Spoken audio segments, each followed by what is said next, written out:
Nagpaabot ng lubos na pasasalamat ng ilan nating overseas Filipino workers na nag-repatriate ng pamahalaan mula sa tensyon sa Middle East. Bukod kasi sa pagiging ligtas na pag-uwi sa bansa, napapakinabangan na nila ngayon ang natanggap na tulong at suporta mula sa gobyerno. Si Steph Vicente ng Radyo Pilipinas World Service sa detalye. Positibo pa rin ang pananaw sa buhay ng mga overseas Filipino worker mula sa Qatar ngayong nakabalik na sila sa Pilipinas. Pero kung ang ilan nating kababayan umuwi ng bansa ng dahil sa gulo, si Christopher mas piniling bumalik dito sa Pilipinas dahil sa hindi magandang karanasan sa dating employer sa Qatar. Sa panayam ng Radyo Pilipinas World Service, ikinuwento ni Christopher na bago pa man ang tensyon sa Middle East ay wala na siyang trabaho.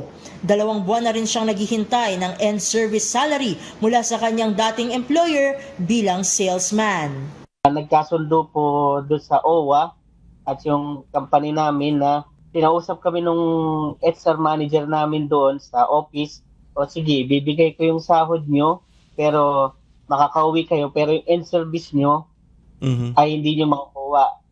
Before February 20, makakauwi kayo pero hindi na yung end service. Di pinabayaan na po namin. Bukod sa hindi nakuhang final pay ay nagkaroon pa ng mga iniindang sakit si Christopher na maaaring nakuha niya mula sa stress sa kanyang pinagdaanan sa dating employer at ang pag-atake ng Iran sa ilang mga bansa sa gitnang silangan, kabilang na ang Qatar.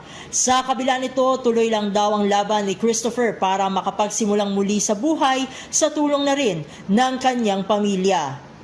Okay naman po, nandito po yung pamilya ko dito sa amin. Nanay ko busy doon, nagtitinda, nagbabantay doon sa palengke.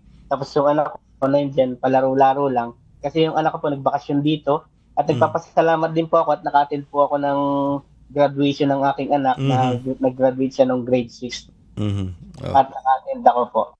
Ang pamahalaan naman natin patuloy na nakaalalay sa mga repatriated OFW gaya ni Christopher. Sa katunayan, bukod sa $200 bago ang repatriation, nakatanggap din si Christopher ng 20,000 pesos na cash assistance pagdating niya rito sa Pilipinas. Libre rin siyang nakapagpatingin sa tulong naman ng Department of Health. Sa utos ni Pangulong Ferdinand R. Marcos Jr., natitiyak ang kapakanan ng ating mga kababayang OFW na tinaguriang mga bagong bayani. Para sa Integrated State Media, Steph Vicente ng Radyo Pilipinas, Radyo Publiko.